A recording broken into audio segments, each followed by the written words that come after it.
সারা দেশের সব পুলিশ সদস্যকে কাল সন্ধ্যার মধ্যে স্ব পুলিশ লাইন্স দফতরে পিওএম ব্যারাকে ফেরার নির্দেশ দিয়েছেন পুলিশের নবনিযুক্ত আইজিপি মইনুল ইসলাম।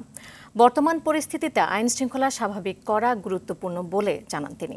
এছাড়া বঙ্গভবনে রাষ্ট্রপতি মোহাম্মদ শাহাবুদ্দিনের সঙ্গে সাক্ষাৎ করেন আইজিপি। এদিকে জনপ্রশাসন মন্ত্রণালয়ের প্রজ্ঞাপনে পুলিশের বেশ কজন কর্মকর্তাকে রদবদল করা হয়েছে। আশিকুল আলম জানাচ্ছেন এর বিস্তারিত। সাংবাদিক ভাই এবং বোনেরা, দায়িত্ব নেয়ার পর পুলিশ সদর দপ্তরে সংবাদ সম্মেলনে পুলিশের নবনিযুক্ত আইজিপি মোহাম্মদ মইনুল ইসলাম। পর্যাপ্ত সহযোগিতা পাচ্ছি বাংলাদেশ সেনাবাহিনীর কাছ থেকে, সশস্ত্র বাহিনীর কাছ থেকে।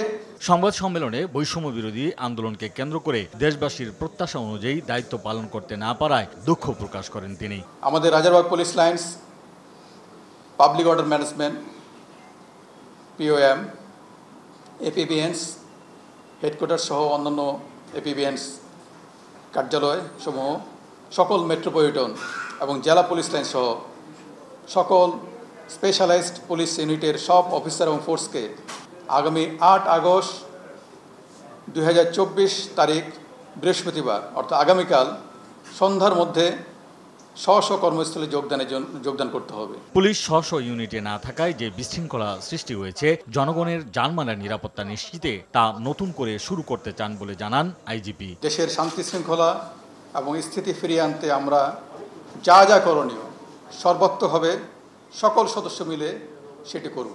এর আগে বঙ্গভবনে রাষ্ট্রপতি মোহাম্মদ শাহাবুদ্দিনের সঙ্গে দেখা করেন পুলিশ মহাপরিদর্শক মোহাম্মদ মইনুল ইসলাম। রাষ্ট্রপতির সঙ্গে দেশের সার্বিক পরিস্থিতি নিয়ে আলোচনা করেন তিনি।